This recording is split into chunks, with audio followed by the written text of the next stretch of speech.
My hand was shaking before I even opened the door. Not from cold, from dread. The papers were inside my bag, already signed. I'd signed them alone, at a gas station off the interstate, because I couldn't do it in our house. Couldn't do it where the walls still remembered us. 3 years of marriage. One folder. That's all it was supposed to take. Victoria Sterling's law office sat on the 40th floor. Glass walls. City spread out below like something I used to belong to. I used to feel powerful walking into rooms like this. Now I just felt small. I pushed the door open without knocking. I don't know why. Maybe some part of me still thought this was my life to walk into. That's when I saw them. Victoria's back was against the window, city lights behind her like a halo she didn't deserve. Her hands were fisted in the blouse of the woman kissing her. Juliana, her own attorney. The woman who'd spent 6 months on the phone with me, gentle and careful, promising she'd get me out clean. I didn't make a sound. I didn't have to. Victoria opened her eyes first. She saw me over Juliana's shoulder, and she didn't pull away. She just held my gaze, steady, like she'd been caught doing nothing worse than reading a private email. Juliana turned next. Her mouth was still open like she meant to say something, and then she didn't. Silence pressed into the room, thick enough to choke on. I should have screamed. I'd rehearsed screaming, actually, alone in my car more nights than I could count, imagining a moment exactly like this. But my throat closed, and all that came out was a whisper. How long? Victoria stepped forward instead of back. That was the thing about her. She never retreated. Amelia. Her voice was low, controlled, like she was handling me instead of answering me. It's not what you think. It's exactly what I think. My voice finally found itself, sharp, cracking down the middle. I came here to end this with some dignity. I didn't think I'd have to watch you. Please. Juliana's voice cut in, quiet, almost pleading. Just give us a minute to explain. There's nothing to explain.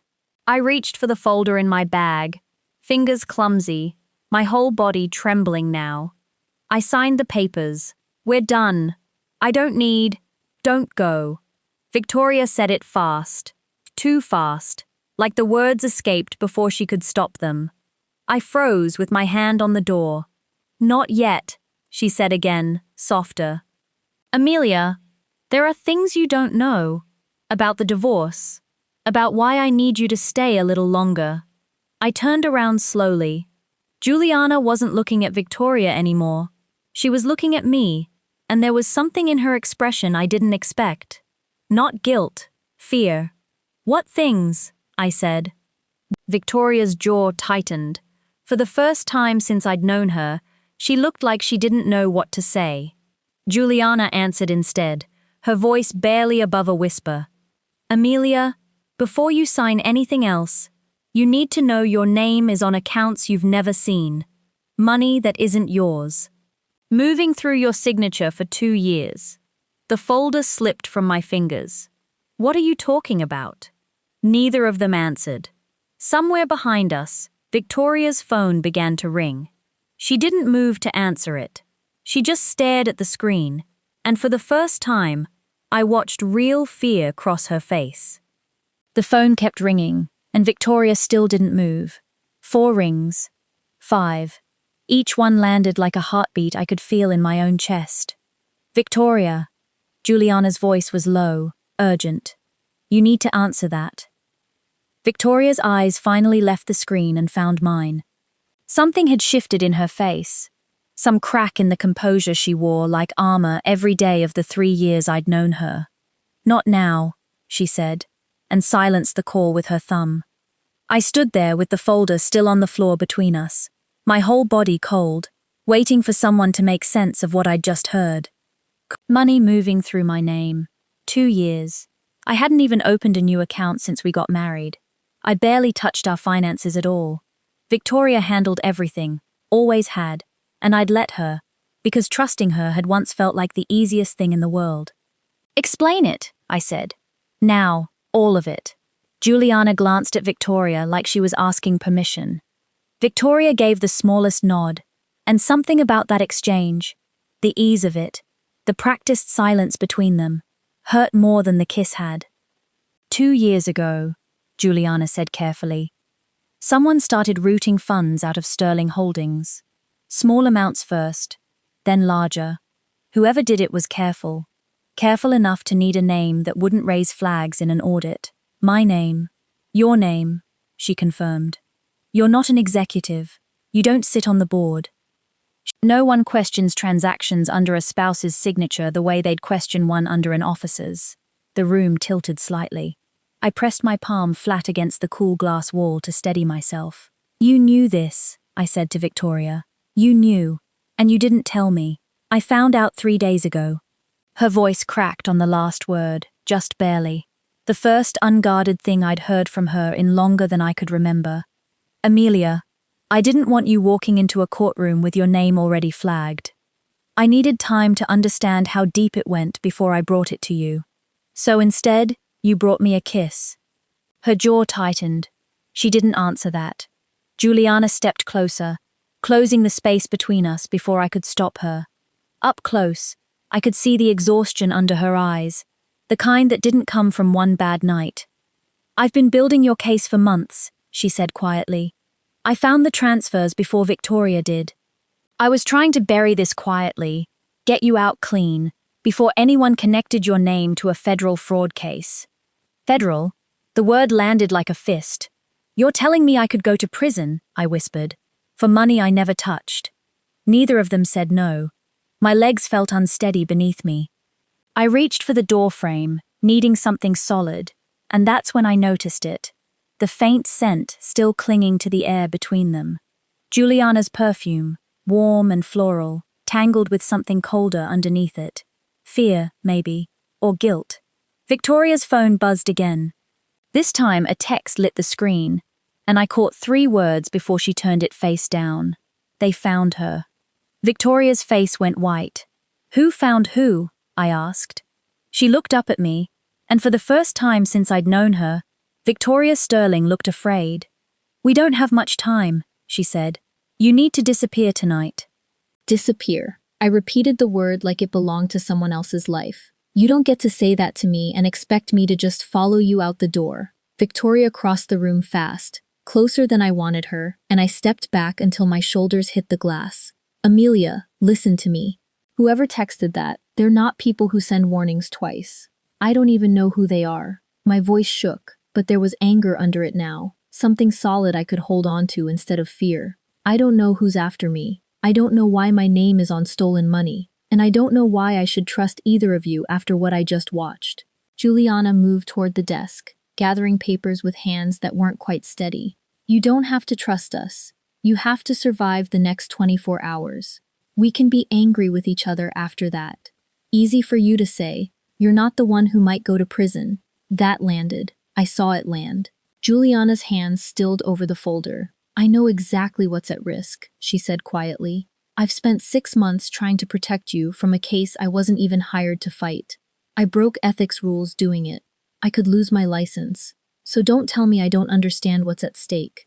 Then why her? The question came out before I could stop it, raw and humiliating. Why my wife? Out of everyone, silence answered me first. Victoria looked away, toward the window, toward the city that had never once made her flinch. Because I didn't plan it, Juliana said finally. It happened in the spaces between case files and late-night calls, trying to save a marriage I didn't think deserved saving. I hated myself for it. I still do. That's supposed to make it better. No. Her eyes met mine, steady despite everything. It's supposed to make it honest. I hated that it worked. I hated the way something in my chest loosened, even as the rest of me wanted to walk out and never look back. Victoria turned from the window, and for a moment, the coldness I'd learned to expect from her cracked wide open. I never loved anyone the way I should have loved you, she said. I married you because I needed a wife the board would approve of. And somewhere along the way, I convinced myself that was enough. It wasn't fair to you. None of this is fair to you. My throat tightened. 3 years of wondering if I'd imagined the distance between us. And here it was, confirmed. Worse than I'd let myself believe. So what happens now? I whispered. I just follow you both into hiding and pretend none of this happened? You survive, Victoria said. That's what happens now. Everything else, we figure out after. A sound cut through the office before I could answer. The elevator chime, far down the hall, followed by footsteps. Too many footsteps for this late at night. Juliana's head snapped toward the door. All the color drained from her face. That's not building security, she said. Victoria grabbed my arm, her grip hard enough to bruise. We need to move, now. The footsteps stopped right outside the door. The door didn't open. Not yet. The footsteps just stopped. Right on the other side.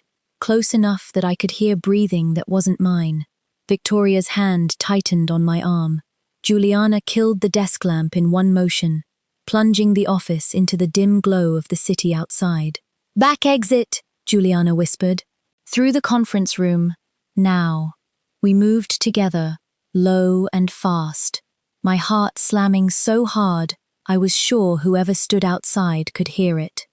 Victoria pulled me past the desk, past the folder still lying open on the floor, and I caught one glimpse of a name on the top page before we passed it.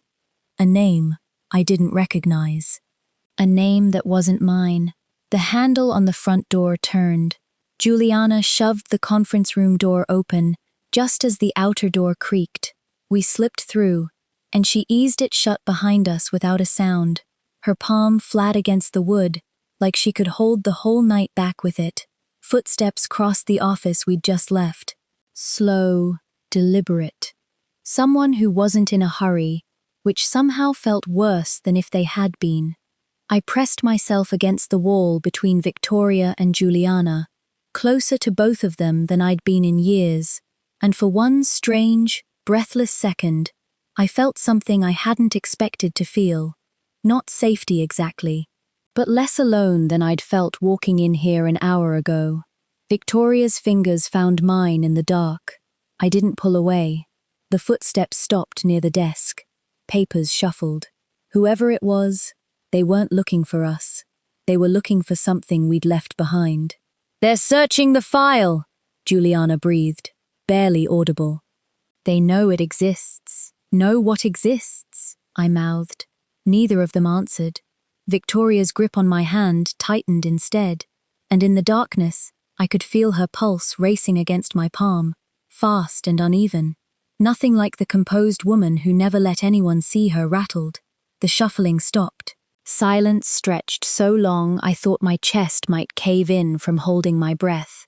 Then, footsteps again, retreating this time, back toward the elevator, unhurried, confident, like they knew exactly how much time they had. The elevator chimed. Doors opened, closed, gone. None of us moved for a long moment. Then Juliana exhaled, shaky, and reached for the light switch. "Don't," Victoria said sharply. "Not yet. I finally let myself breathe. Someone just broke into your office, looking for a file with my name attached to a fraud case, and you want me to just wait in the dark and trust that everything's fine?" "Nothing about tonight is fine," Victoria said quietly. "But right now, the dark is the safest place you've got." I turned to her, close enough to see the outline of her face in the faint city light bleeding through the blinds. 3 years of marriage, and I had never once seen her look this frightened. "Who was that?" I whispered. Victoria's jaw tightened.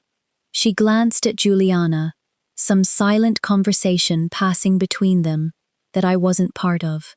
"I think I know," Juliana said slowly.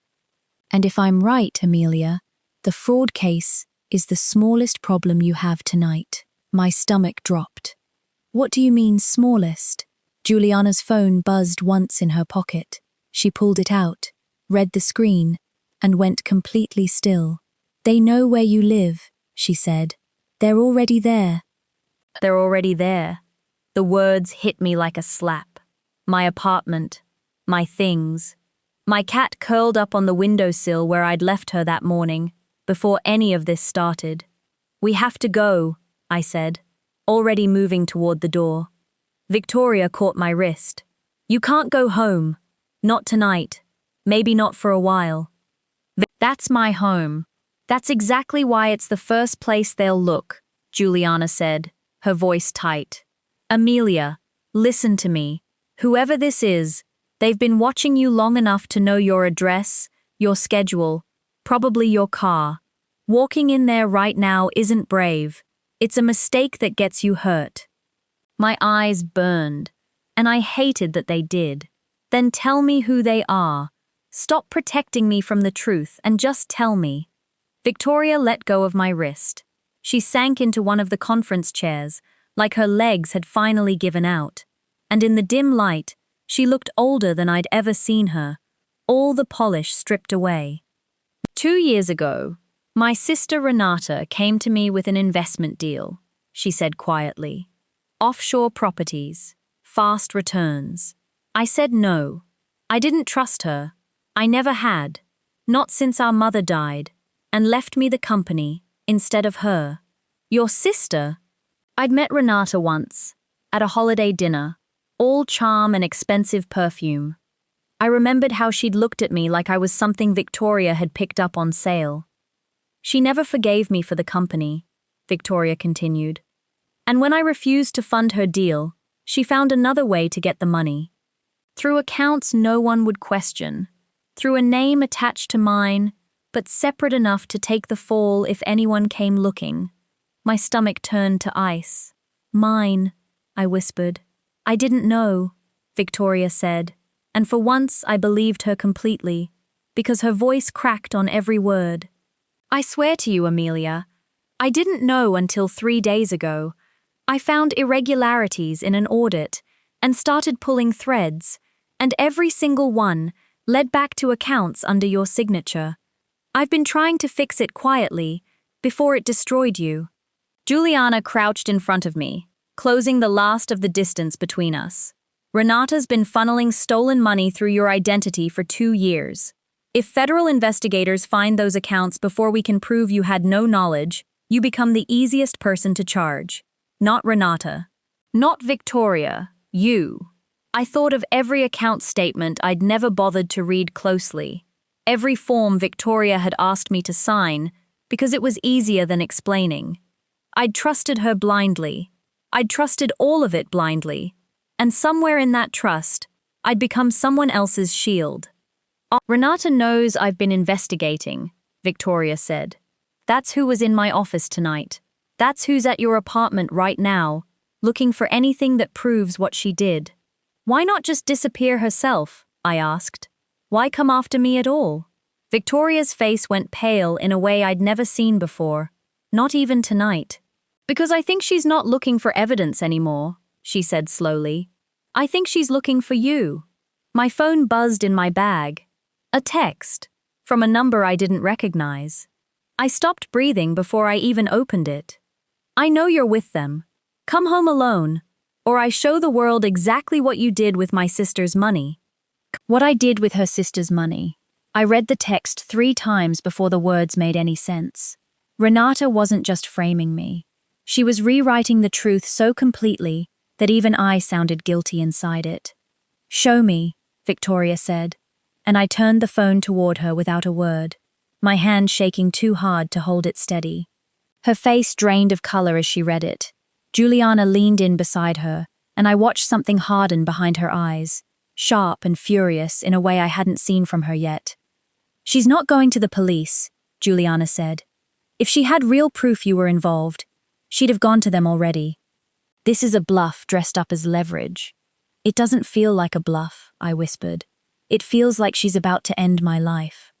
Victoria set the phone down carefully, like it might go off in her hands. You are not going to that apartment alone. She said alone. I don't care what she said.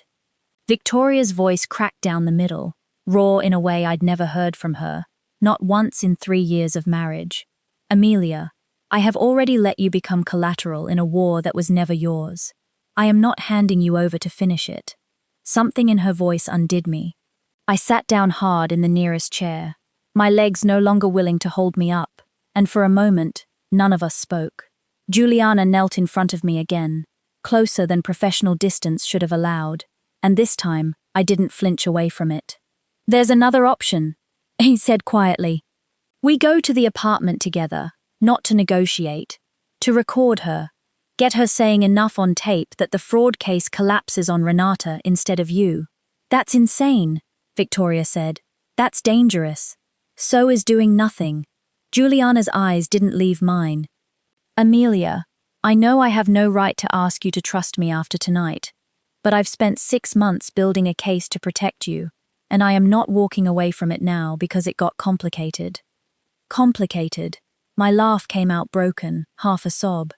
You kissed my wife. I know. She didn't look away. And I would take it back if I could, not because I regret how I feel, but because of the timing, because of what it cost you tonight, on top of everything else. But right now, in this room, the only thing that matters is keeping you safe. Everything else, we survive to fight about later. I looked between them, Victoria, unraveling in front of me for the first time in 3 years, and Juliana, steady even now, offering herself as a shield without being asked. Something in my chest loosened, just slightly, dangerously. Okay, I whispered. We do it together. Victoria reached for my hand again, and this time I let her hold it, let her fingers lace through mine like she was afraid I'd disappear if she didn't. We leave in 5 minutes, Juliana said, already moving toward the door. My phone buzzed again. Another text from the same unknown number. Bring them both. I want everyone who lied to me in the same room when I finish this. The hallway outside my apartment was too quiet.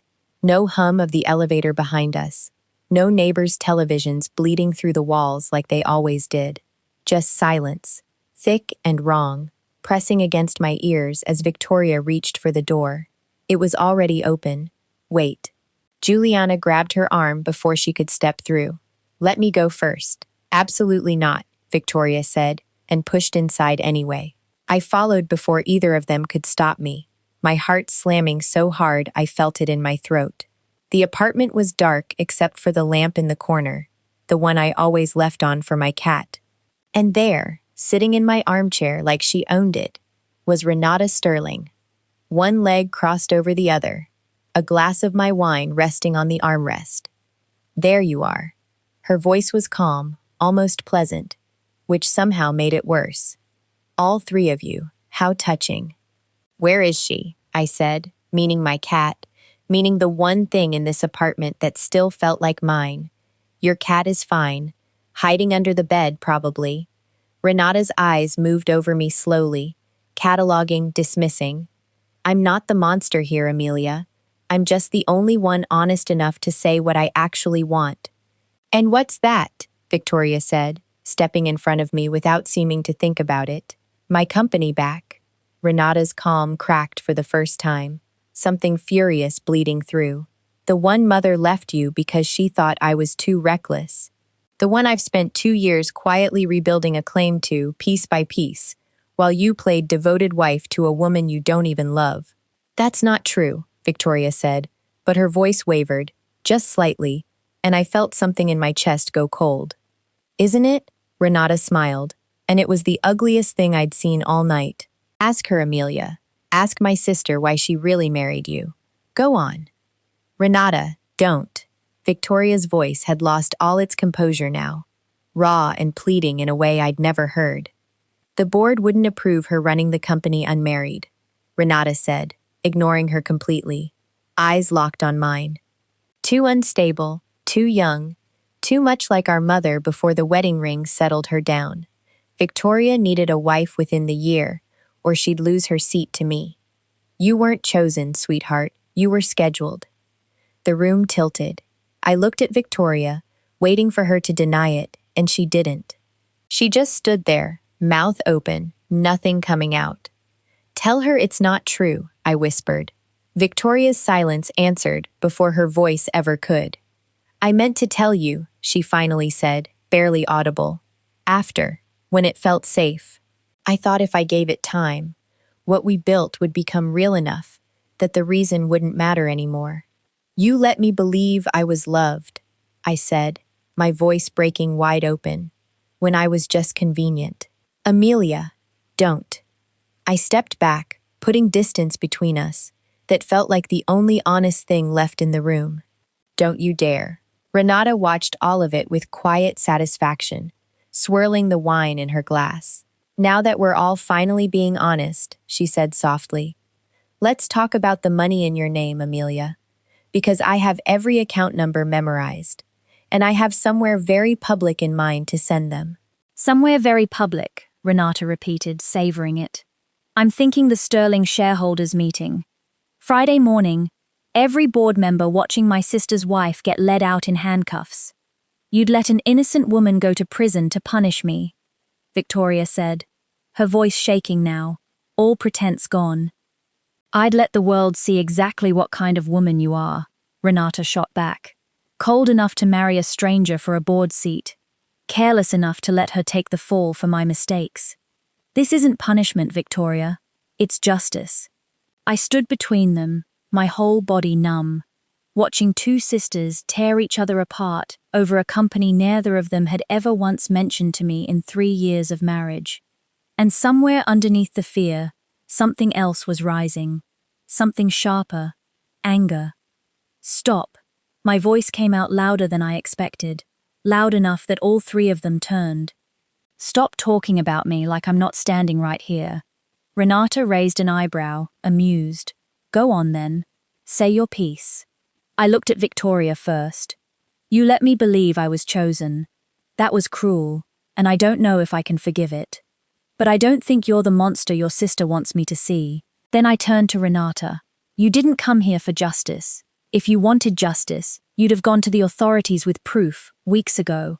You came here because you wanted an audience for your pain, and you decided I was close enough to hurt, to make Victoria feel it too. Renata's smile faltered, just slightly. You're smarter than I gave you credit for, she said. I've had a long night. I reached into my bag with hands that had finally stopped shaking and pulled out my phone. Juliana, is it recording? Juliana's eyes flicked to mine, startled, then steadied. She nodded once, barely visible. She'd started it the second we walked through the door. Renata's expression shifted, fast, from amusement to something colder. You wouldn't. You just confessed to funneling stolen funds through my identity to punish your sister, I said, my voice steadier than I felt. In front of witnesses, on record. For the first time all night, Renata looked afraid. Turn that off, she said, rising from the chair, wine glass shattering against the floor as she moved too fast. Turn it off right now. Victoria stepped between us before Renata could reach me, and Juliana pocketed the phone in one smooth motion, already backing toward the door. It's already sent, Juliana said calmly. To my firm's server. You can't delete what you can't touch. Renata's face twisted, fury and panic tangled together, and for one terrible second I thought she might do something we couldn't undo. Then a sound cut through the apartment. Sirens, distant but closing. Red and blue light beginning to flicker faintly against the window. I called them the moment we walked in, Victoria said quietly. Before you ever knew we were here. Renata's eyes went wide, betrayal and rage burning through her all at once. You'd choose her over your own sister. Victoria didn't hesitate. I already did, she said. The moment I found out what you did to her. The sirens grew louder. Renata's gaze snapped to the door, to the window, calculating, and for one breathless second, I thought she was going to run. Instead, she turned back to me, her voice low and venomous. This isn't over, Amelia, not even close. And then the lights went out. The dark lasted 3 seconds, maybe 4, long enough for my heart to stop, long enough for Victoria's hand to find mine again, in the black, and hold on like I was the only solid thing left in the room. Then the lights snapped back on, and Renata was gone. The front door stood open, night air pouring in, and past it I could see the flicker of red and blue climbing the stairwell. Close now. Closer. She ran, Juliana said, already moving toward the door, phone still clutched in her hand like evidence she wasn't letting go of. 2 officers reached the landing before Renata reached the street. I watched through the window as they cut her off at the base of the building, watched her arms go up, Watched the calm mask she'd worn all night finally shatter into something ugly and small. It should have felt like victory. Mostly, it just felt like exhaustion. Victoria sank onto my couch like her legs had given out completely, and for a long moment none of us said anything. Juliana knelt by the shattered wine glass, not really cleaning it, just needing something to do with her hands. "I need to say it," Victoria finally whispered, not looking at me. "Out loud. Not because the danger's gone, and it's convenient now. Because you deserve to hear it clearly." I waited. "I married you for the board's approval," she said. That part was true. But somewhere in the last 3 years, it stopped being about the board. I just never found the courage to tell you. Because admitting it meant admitting how much I had to lose if you walked away. "You should have told me anyway," I said. My voice wasn't angry anymore. Just tired. And honest. I spent 3 years wondering what was wrong with me. Turns out nothing was wrong with me. You just never let me all the way in. I know. She looked up, and her eyes were wet in a way I'd never once seen from her. "I'm not asking you to forgive me tonight. I don't think I've earned that yet." Juliana rose slowly from the floor, glass fragments forgotten. "And I'm not going to pretend what happened between us was simple. It wasn't. I fell for you both, in different ways, at the worst possible time, and I don't have a clean explanation for that." I looked between them, 2 women who had wrecked me and protected me in the same breath, and I felt something settle in my chest that wasn't quite peace, but wasn't quite grief either. "I'm not choosing anyone tonight," I said quietly. "I don't even know who I am outside of being someone's wife or someone's case. I need to find that out first." Neither of them argued. Victoria nodded, slow and accepting, like she understood exactly what that cost her to hear. Juliana just held my gaze, steady, patient in a way that felt like its own kind of promise. I walked to the window. Below, red and blue lights pulsed against the wet street, Renata's silhouette disappearing into the back of a car. My phone buzzed once more in my hand. A new message. Unknown number. "This isn't finished, Amelia." Renata wasn't working alone. I looked up and found both of them watching me, waiting. "It's not over," I whispered.